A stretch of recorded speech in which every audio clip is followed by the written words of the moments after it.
Dentro de estas situaciones que marcan ¿es correcto decir Satán, diablo? Yo creo que no es lo mismo. No, no es lo mismo. Justamente es esto como muy curioso porque dentro de muchas tradiciones se ve a la figura del diablo muy ligada a este concepto de Satán, Satanás, Belcebú, Abadón, Lucifer también, ¿no? Y se entiende que son como sinónimos o figuras muy similares o que son incluso algunas veces la misma figura, pero en realidad son como entidades diversas, entidades distintas, que en algunas ocasiones en algunos textos bíblicos son utilizados ciertos términos como sinónimos también, pero también hay que comprender que algunos de estos términos, como por ejemplo la palabra Satán, pues es un adjetivo, ¿no? No es necesariamente una entidad como tal, ¿no? Entonces yo creo que podemos partir de ahí como para ir desmenuzando justamente esta figura de lo que es el diablo, claro, de cómo se ve también, se va evolucionando hasta llegar a este punto del maestro, que se utiliza como también en muchas tradiciones afrocaribeñas, ¿no? Esta figura del maestro, que es este diablo un poco más fusionado con la figura de Pan, ¿no? Que es esta creación como más cristiana, más católica, que se empezó a vender durante la Edad Media, y de ahí ya podemos ir como desmenuzando también un poco más pues esta red medio confusa de, bueno, Belcebú es lo mismo, Baal es el mismo, Abadón es el mismo, ¿no?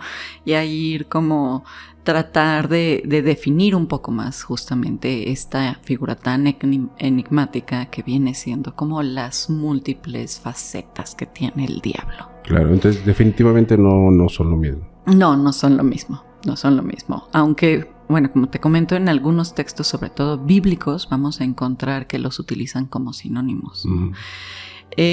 La primera aparición como tal del término Satán que vamos a encontrar, lo primero que tenemos que relacionar respecto a esta entidad es que es de índole obviamente judio-cristiano, es de parte de las religiones abrámicas.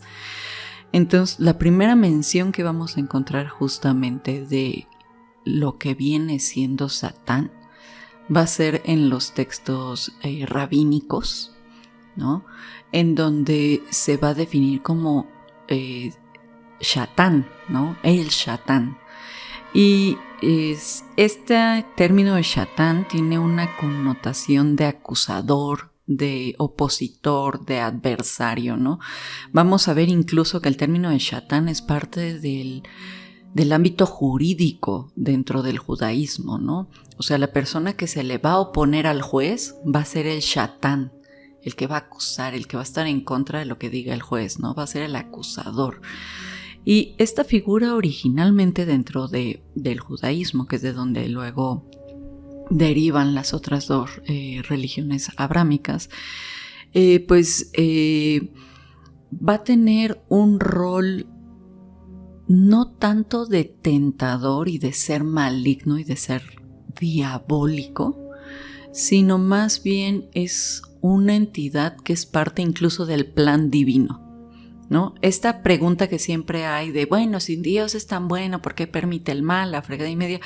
Porque de acuerdo al Corán y a los textos rabínicos, el mal es necesario dentro del plan divino, ¿no? Porque si no existiera el mal, el hombre no tendría libre albedrío, ¿no? O sea, nada más estaría ahí sirviendo, sin tomar decisiones y este tipo de cuestiones. Ahora también, el diablo, como este Shatán judío, tiene la misión de tentar al hombre para probar la lealtad del hombre a Dios, ¿no? Entonces también como este agente de prueba de a ver si realmente es tan bueno, ¿no? Por eso tenemos el libro de Job, ¿no? En donde se presenta este Shatán tentando a Job en varias ocasiones como de reniega de Dios y este tipo de cosas. Y Job así de, no, yo soy buena persona y Dios es bueno y este tipo de cosas, ¿no? Entonces, en sí el rol del diablo para el judaísmo va a ser este opositor, ¿no? El que te va a estar metiendo como el pie, pero por mandato divino. no es de que él tenga como esta libertad de poder hacerlo de acuerdo a sus propias decisiones o sus normas o este tipo de cuestiones.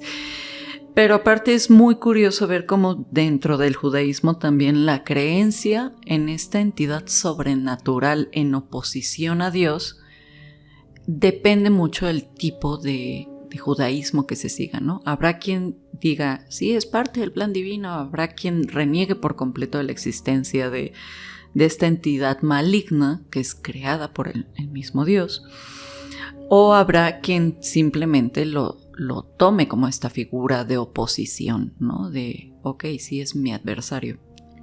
Ahora, esto dentro del satanismo, porque es importante, porque si agarramos la figura de Satán como el adversario o como el opositor, entonces el satanista se convierte en ese Shatán, ¿no? En ese adversario en el que va en contra de lo establecido para poder crecer personalmente, ¿no? O sea, voy a ir en contra de las imposiciones sociales, voy a ir en contra de las imposiciones culturales, religiosas, el quebrantamiento de los tabús, ¿no? Que suelen ser normas morales establecidas por la sociedad por algún motivo de control de algún punto. Y entonces el satanista con este rol de Shatán, pues dice, no, voy a ir en contra de, ¿no? Ahora, algo que es muy cierto es que las personas para su evolución necesitan adversarios. El problema es que el adversario siempre se ve mal, porque ¿por qué me vas a llevar la contra? ¿No? O sea, si se supone que somos cuates, ¿por qué me estás llevando la contra? O sea, no nada más es como con ánimos de estar fregando, de estar chingando, de decir, no, estás mal, güey. La realidad es que cuando tenemos un adversario que verdaderamente nos pone a prueba en nuestras capacidades o en lo que sea, el individuo tiene que forzarse a crecer para superar esa adversidad, ¿no? Mi abuela en alguna ocasión me llegó a decir, muy cierto, que mientras vamos creciendo los problemas son más grandes. Cierto. ¿No? Entonces justamente ese punto, ¿no? El adversario siempre va a ser al tamaño de nuestras capacidades y justamente es a nuestro tamaño para obligarnos a crecer y poder sortearlo, poder seguir adelante, ¿no?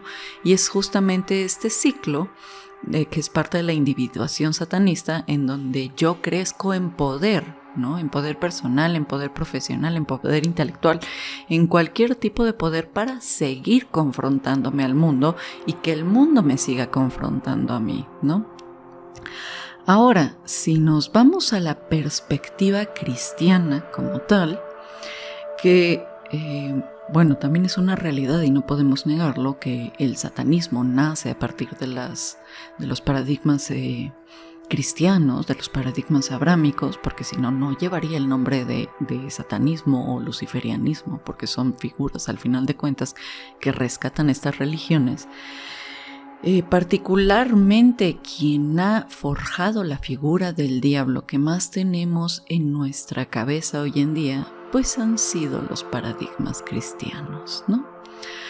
Ahora, si hablamos de historia cristiana, vamos a darnos cuenta de que en realidad la primera vez que se menciona al diablo como tal va a ser en el libro de Números, porque ni siquiera en el Génesis se menciona la presencia de Satanás como el tentador de Adán y Eva o este tipo de cosas.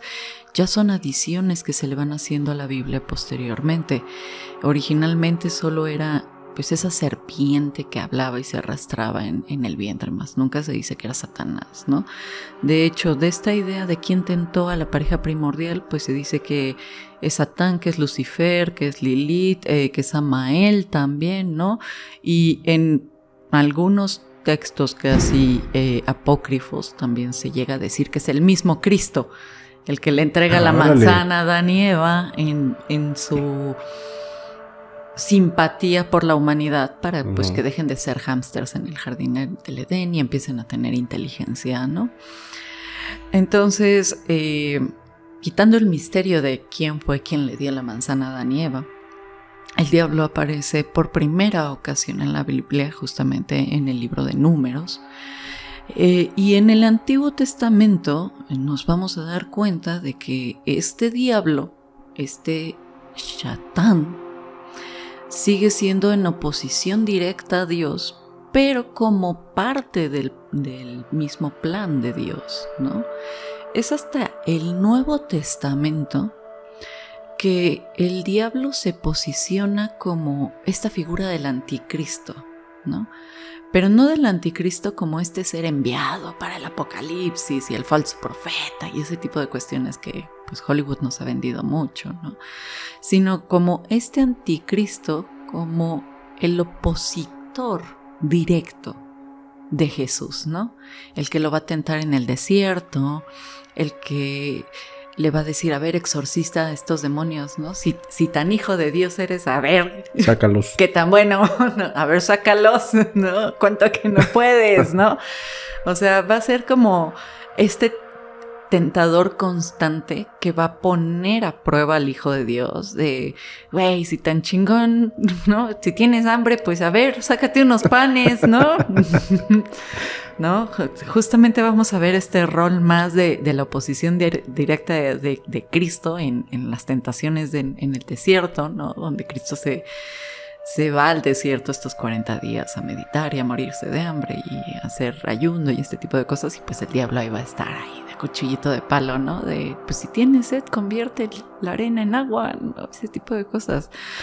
Pero pues al final de cuentas vemos que incluso ese Satán, ese diablo que va a estar como el anticristo, como el contrario a Jesús, sigue formando parte del plan divino, ¿no? De, a ver, ve a tentar a mi hijo, a ver si cae en los placeres de la carne, a ver si se pierde entre los pecados de la humanidad, ¿no? O sea, va a ser un tentador. Un mal necesario. Exactamente, va a ser ese mal necesario. Ahora, fíjate que es muy curioso que comentes esto, porque para que exista un bien es porque lo estás diferenciando de algo mal que está mal.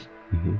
Si el mal no existe, ¿cómo sabes que es algo bueno? ¿Cómo sabes que algo es bueno, no? O sea, todo es parte de uno mismo. Uh-huh. No puede haber luz si no hay oscuridad, porque si no te quedas ciego, ¿no? Ahora, sin la oscuridad no podrías ver los colores, porque al final de cuentas son aspectos de la misma luz que se modula y todo esto y genera las ondas y ves colores, ¿no? Entonces, si todo fuera luz, te perderías de muchas cosas. Si todo fuera bien, en realidad no quedaría entonces un aspecto de libertad hacia el individuo, ¿no? Por eso es que justamente la literatura rabínica, que es parte del Antiguo Testamento también cristiano, es lo que dice, es que el mal es parte del todo divino. Porque si no existiera este mal, el hombre no podría tener la falsa idea de ser libre, ¿no? Entonces, ¿qué es lo que sucede? Que pues ya cuelgan a Chuchito, ¿no? Resucita, sube, se quedan los apóstoles y vamos a tener uno de los libros más controversiales de la Biblia, que pues es el Apocalipsis, ¿no? Ahora, ¿qué es lo que sucede? Que en todo el Nuevo Testamento van a aparecer muchísimos nombres, ¿no? Se va a referir al diablo como Belcebú, ¿no? Que puede que sea una derivación del nombre de un antiguo príncipe filisteo, ¿no? Obviamente al ser filisteo pues era opositor a los cristianos y por ende pues era el malo, no era el diablo. Se le va a dar también el nombre de Abadón, como el que gobierna el abismo, ¿no? Aparte es muy curioso porque el Abadón originalmente, el nombre de Abadón, que ya hoy en día se le da a un demonio, este tipo de cosas, Abadón originalmente era una región del Seol. Y el Seol era parte del infierno judío. El Seol era este infierno en donde pues, la gente nadaba en nada, por el final de los tiempos no había castigo ni recompensa, solo estabas en las sombras nadando y esperando a que pasara algo, ¿no? Ese es el Seol. Y el Abadón se supone que es la región más oscura del Seol. Entonces se recupera esta idea de Abadón y se le da el nombre de Abadón en el Apocalipsis al rey de las tinieblas, ¿no? El que gobierna los abismos más profundos. Entonces ya se empieza a decir, entonces el diablo es Abadón, ¿no? Entonces el diablo es Belcebú. Entonces luego aparece el nombre de Satanás también en estos textos. Y empezamos a ver que se le empieza a mencionar de forma indistinta a esta entidad en oposición a Dios, ¿no? Algunas veces se va a decir que es Abadón, otra que es Belcebú, otra que es Satanás, otra que es Satán, y en otras ocasiones se va a decir que es incluso Lucifer, ¿no? Entonces ahí es cuando se empieza a hacer como esta idea de, bueno, a lo mejor es una misma entidad con muchos nombres, ¿no? O a lo mejor es esta idea de que, bueno, si el Dios es tripartita, el diablo a lo mejor también puede ser tripartita, ¿no? A lo mejor Satán es esta entidad en oposición completa a Dios, ¿no? Esta fuerza primigenia del mal que nace al mismo momento de que se crea Dios, ¿no? Porque principio hermético de dualidad. Si hay algo muy bueno, por ende tiene que haber algo muy malo. Si hay algo negativo, tiene que haber algo positivo. Si hay algo femenino, tiene que haber algo masculino. Entonces se empieza a teorizar, ¿no? De bueno, en un principio no había nada y de repente aparece Dios de la nada, ¿no? Pero entonces si aparece esta fuerza omnipresente, omnipotente del bien, pues de esta misma nada se ha de ver desprendido una fuerza omnipotente y omnipresente del mal, ¿no?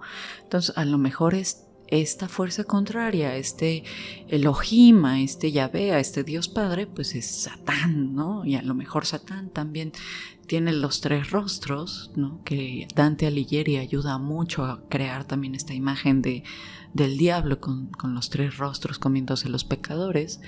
Y a lo mejor uno de estos rostros es Belcebú, otro de estos rostros es Lucifer, otro de estos rostros es Abadón, Baal, Moloch, por ejemplo, que se habla mucho de Moloch también en el Antiguo Testamento, como este ídolo, este diablo al que los judíos le rindieron culto en el monte Sinaí, esperando a que Moisés bajara con las tablas del poder, ¿no?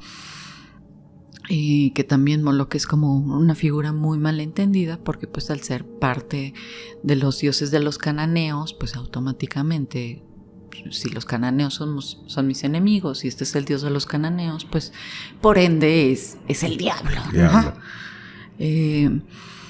Entonces pues llegamos a este maravilloso libro que es el Apocalipsis, en donde vemos mucha simbología muy rica, como el concepto de la puta de Babilonia y el dragón de las 7 cabezas, ¿no? Vemos todas estas bestias que en Job se nos narran, porque para esto, dato curioso, si quieren algún día curiosear así entre el bestiario fantástico de la Biblia, el que más animales fantásticos tiene es el libro de Job. Entonces aparecen como muchos de estos animales fantásticos del libro de Job. Y entre todas estas ideas del diablo, pues empieza a mezclarse con el retorno de los muertos, las cornetas, los sellos, los ángeles, los jinetes del Apocalipsis. Y de repente vemos que aparece una mención ahí perdida, ¿no? De ese Satanás, que era esa serpiente antigua. Entonces, ¿qué es lo que sucede? Que los teólogos dicen, el Apocalipsis dice que Satanás es esa serpiente antigua, y la serpiente antigua es la que tienta a Adán y Eva. Entonces, seguramente la serpiente del Génesis era el diablo, ¿no? Pero pues esos ya son análisis que posteriormente se hacen y pues que se adaptan porque le queda a favor a la iglesia, ¿no? Ahora, si nos vamos tantito al Islam, vamos a encontrar un concepto que a mí me parece maravilloso, que es el Shaitán, ¿no? Es maravilloso hablar del diablo en la cultura islámica porque ellos van a tener dos conceptos, que es el Shaitán, que se puede traducir como el mal camino, el torcido, el opositor, y es un tentador. Es un tentador, ¿no? Pero es un tentador como un tipo de entidad sobrenatural. La cultura islámica y la religión islámica tiene algo que se llaman los jinns, que son los famosos genios. No como Disney nos lo pinta así bien bonito, te cumplo 3 deseos. En realidad los genios son como tricksters, te engañan, te mienten, te hacen creer que te cumplieron el deseo, ¿no? Pero pues a su conveniencia, ¿no? Entonces este Shaitán va a tener un rol muy similar justamente a uno de estos genies, ¿no? Va a ser el tentador, el que te va a decir, sí, pacta conmigo, te voy a dar lo que tú quieras, y en realidad solo te va a hacer creer que te lo está dando. Que te lo está dando, pero pues no te lo está dando, pero pues ya te atoró, ¿no? O sea, esencialmente tú ya firmaste, tú ya hiciste el intercambio, él te hizo creer que te dio lo que pediste, ¿no? Y de aquí viene justamente esta creencia de que hay que tener mucho cuidado al momento de tener pactos, porque el diablo es engañoso, ¿no? Claro. Y vamos a tener otra figura muy similar al diablo en la cultura islámica, que es Iblis, ¿no? Que Iblis sí va a ser esta entidad con un poder mayor, ¿no? Va a ser la que va a estar en oposición directa a Yahvé, ¿no? Entonces Iblis sí va a ser como esta fuerza antagónica a Dios, pero que al mismo tiempo es complementaria, ¿no? Porque si no existiera no habría un equilibrio, ¿no? Entonces, en realidad de Iblis sí se habla mucho como pues este mal mayor, pero este mal mayor que es necesario, ¿no? Mientras que el Shaitán, que suena muy similar a Shatán, que deriva a Satán. Satán, todo igual. ¿No? Sí va a tener esta figura de, el diablito que está ahí fregándote y picándote, peca, y pídeme cosas para que creas que te las cumple y no te las puede cumplir, ¿no? Entonces, esa es la construcción Órale. histórica que tenemos como tal del diablo.